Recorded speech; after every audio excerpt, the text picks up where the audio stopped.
Bharat steel के आधिकारिक लोगो का अनावरण किसके द्वारा किया गया? इसका करेक्ट आंसर है एच.डी. कुमारस्वामी। भारत स्टील के आधिकारिक लोगो का अनावरण एच.डी. कुमारस्वामी द्वारा किया गया। यह अनावरण विज्ञान भवन नई दिल्ली में किया गया। एच.डी. कुमारस्वामी केंद्रीय इस्पात एवं भारी उद्योग मंत्री हैं और इन्होंने भारत स्टील के लोगो के साथ साथ इसके ब्रोशर और वेबसाइट का भी लॉन्च किया। इसका शुभारंभ द्वितीयक इस्पात क्षेत्र की कार्यशाला के दौरान हुआ।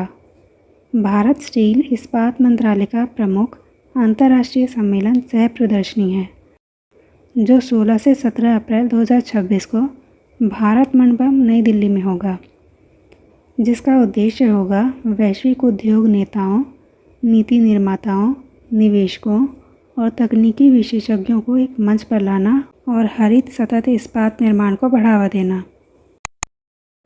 किस बैंक ने अपने आधिकारिक ऐप पर अंतर्राष्ट्रीय यूपीआई सेवा की शुरुआत की है? इसका करेक्ट आंसर है bank of Baroda. Bank of Baroda ने अपने ऐप BOB ई-पे पर अंतर्राष्ट्रीय यूपीआई सेवा शुरू की है।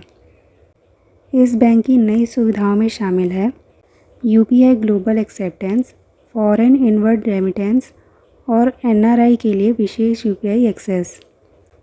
अब इस बैंक के उपयोगकर्ता इन 8 देशों में QR कोड स्कैन कर भुगतान कर सकेंगे।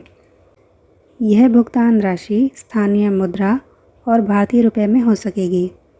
साथ ही विनिमय दर और शुल्क की जानकारी भी साथ में दिखेगी। सिंगापुर में मनी ट्रांसफ़र सिर्फ UPI ID डालकर रियल टाइम में रुपए में ट्रांसफ़र संभव हो सकेगा। इसके अलावा NRI भारत में घरेलू नंबर से BOB ई-पे लिंक कर P2P और व्यापारी भुगतान कर सकेंगे। इस बैंक की अंतर्राष्ट्रीय UPI लेनदेन सीमा 1 लाख रुपए प्रतिदिन है। ICICI बैंक ने शहरी नए ग्राहकों के लिए न्यूनतम औसत शेष राशि में पुनः संशोधन कर इसे कितना निर्धारित किया है? इसका करेक्ट आंसर है 15,000। ICICI बैंक ने नए बचत खाता धारकों के लिए न्यूनतम औसत शेष राशि नियम में संशोधन कर इसे 15,000 रुपये कर दिया है। पहले शहरी ग्राहकों के लिए यह राशि 10,000 थी, जो हाल ही में बदलकर 50,000 कर दी गई थी, लेकिन ग्राहकों के विरोध के बाद इसे घटाकर 15,000 रुपये कर दिया गया है। वहीं इसे अर्ध शहरी में 25,000 से घटाकर 7,500 कर दिया गया और ग्रामीण और पुराने अर्ध शहरी ग्राहकों के लिए इसे 5,000 ही रखा गया है। ICICI द्वारा इस राशि को 50,000 किए जाने पर जनता और विशेषज्ञों ने इसे अन्य बैंकों की तुलना में अत्यधिक बताया था। ICICI बैंक भारत का दूसरा सबसे बड़ा निजी बैंक है। SBI ने 2020 में न्यूनतम औसत शेष राशि को पूरी तरह से हटा दिया था। इस बदलाव से ये पता चलता है कि ग्राहकों की प्रतिक्रिया बैंक की नीतियों पर असर डाल सकती है। नया मैप अभी भी औसत से ज़्यादा है, लेकिन बैंक ने इसे घटाकर जन विश्वास बहाल करने की कोशिश की है। किसे SMFG इंडिया क्रेडिट का नया मुख्य कार्यकारी अधिकारी नियुक्त किया गया? इसका करेक्ट आंसर है रवि नारायणन। रवि नारायणन को SMFG इंडिया क्रेडिट का नया CEO नियुक्त किया गया है। इससे पहले वे एक्सिस बैंक में ग्रुप एग्जीक्यूटिव रह चुके हैं। इन्होंने एक्सिस बैंक में कार्य करते हुए खुदरा देनदारियाँ, शाखा बैंकिंग और उत्पादों का नेतृत्व किया है। इन्हें भारत के रिटेल बैंकिंग क्षेत्र का व्यापक अनुभव है। यह कदम 2021 में सुमितोमो मित्सुई फाइनेंशियल ग्रुप यानी SMFG द्वारा फुलटन इंडिया क्रेडिट के अधिग्रहण के बाद सबसे बड़ा नेतृत्व परिवर्तन है। SMFG ने फुलटन इंडिया क्रेडिट में नवंबर 2021 में 74.9% की हिस्सेदारी खरीदी थी और मई 2024 में इसे बढ़ाकर 100% कर लिया गया। जून 2025 में इसके CEO शांतनु मित्रा के इस्तीफे के बाद 90 दिनों के लिए अंतरिम समिति बनाई गई थी, जो इसका संचालन देख रही थी। अब पहली बार कंपनी ने इसके शीर्ष पद के लिए किसी बाहरी उम्मीदवार का चुनाव किया है, जो SMFG प्रधान संचालन मॉडल और दीर्घकालिक विकास रणनीति का संकेत है। भारत ने अंडर 19 और अंडर 22 मुक्केबाजी चैंपियनशिप 2025 में कुल कितने पदक हासिल किए? इसका करेक्ट आंसर है 27। भारत ने अंडर 19 और अंडर 22 मुक्केबाजी चैंपियनशिप 2025 में कुल 27 पदक हासिल किए। भारत ने अंडर 19 में 14 पदक, जिनमें शामिल है 3 स्वर्ण, 7 रजत और 4 कांस्य जीते। वहीं अंडर 22 में 13 पदक, जिनमें शामिल है 1 स्वर्ण, 4 रजत और 8 कांस्य। इस प्रतियोगिता का आयोजन बैंकॉक में किया गया, जो 10 दिनों तक चला। रितिका 80 किलोग्राम में अंडर 22 श्रेणी में एकमात्र स्वर्ण विजेता रहीं, जिन्होंने कजाकिस्तान की खिलाड़ी को हराकर यह पदक अपने नाम किया। महिलाओं में यात्री पटेल ने 57 किलोग्राम में और प्रिया ने 60 किलोग्राम में रजत पदक हासिल किया। वहीं पुरुषों में नीरज ने 75 किलोग्राम और ईशान कटारिया ने 90 किलोग्राम में रजत पदक हासिल किए। अंडर 19 टीम पदक तालिका में दूसरे स्थान पर, वहीं अंडर 22 टीम पदक तालिका में चौथे स्थान पर रही। अंडर 19 की उज्बेकिस्तान 7 पदकों के साथ पहले स्थान पर रही और वहीं भारत दूसरे स्थान पर रहा। भारत इस प्रतियोगिता में कुल 40 मुक्केबाजों को लेकर उतरा, जिसमें प्रत्येक समूह में 20-20 खिलाड़ी शामिल थे। इस साल की शुरुआत में अंडर 15 और अंडर 17 टीमों ने एशियाई चैंपियनशिप में कुल 43 पदक जीते, जिनमें अंडर 15 ने 11 स्वर्ण पदक हासिल किए। खेलो इंडिया वाटर स्पोर्ट्स फेस्टिवल 2025 का शुभांकर कौन सा पक्षी है? इसका करेक्ट आंसर है हिमालयन किंगफिशर।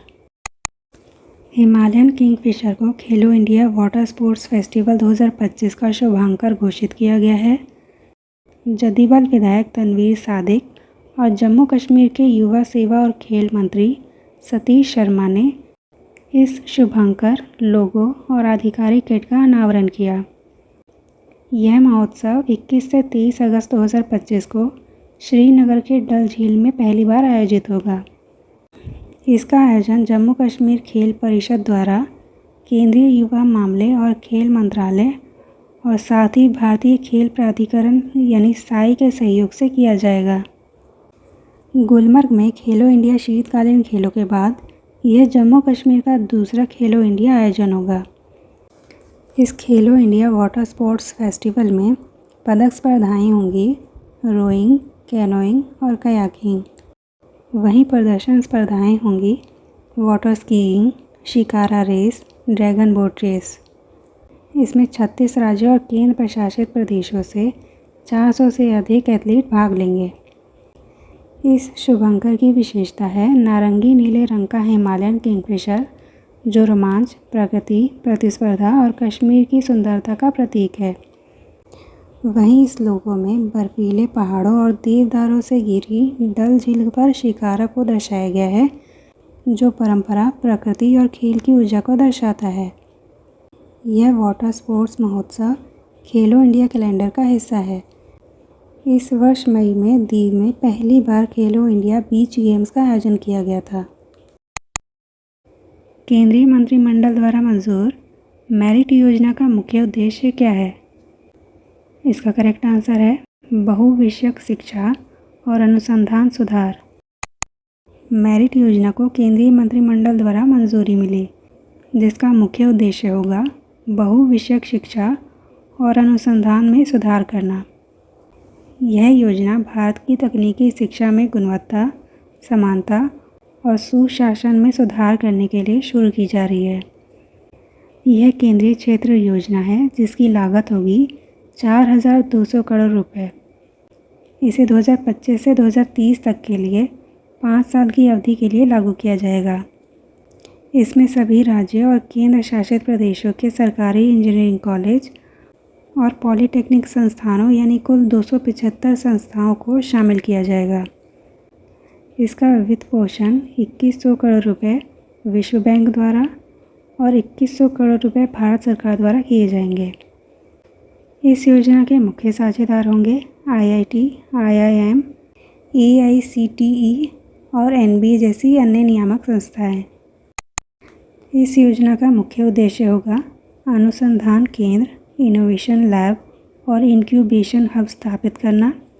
इसके अलावा उद्योग आधारित अकादमिक सहयोग को मजबूत करना, पाठ्यक्रम को उद्योग की ज़रूरतों के अनुसार अपडेट करना, skill lab, maker space, internship और भाषा संचार प्रशिक्षण देना, गुणवत्ता आश्वासन ढांचा और महिला संकाय पर विशेष ध्यान देना और तकनीकी पाठ्यक्रमों में बहुविषयक कार्यक्रम को बढ़ावा देना। इस योजना के अपेक्षित परिणाम हैं 7.5 लाख से अधिक विद्यार्थियों को लाभ पहुंचाना, तकनीकी संस्थानों की मान्यता दर और गुणवत्ता में सुधार करना, पाठ्यक्रम का बाजार उन्मुख आधुनिकीकरण करना, संकाय अनुसंधान उत्पादन और उद्योग सहयोग में वृद्धि करना और साथ ही राज्य को शिक्षा के डिजिटल रूपांतरण हेतु तैयार करना। वीडियो देखने के लिए शुक्रिया और डिटेल करंट अफेयर्स अपडेट के लिए चैनल विजिट करें।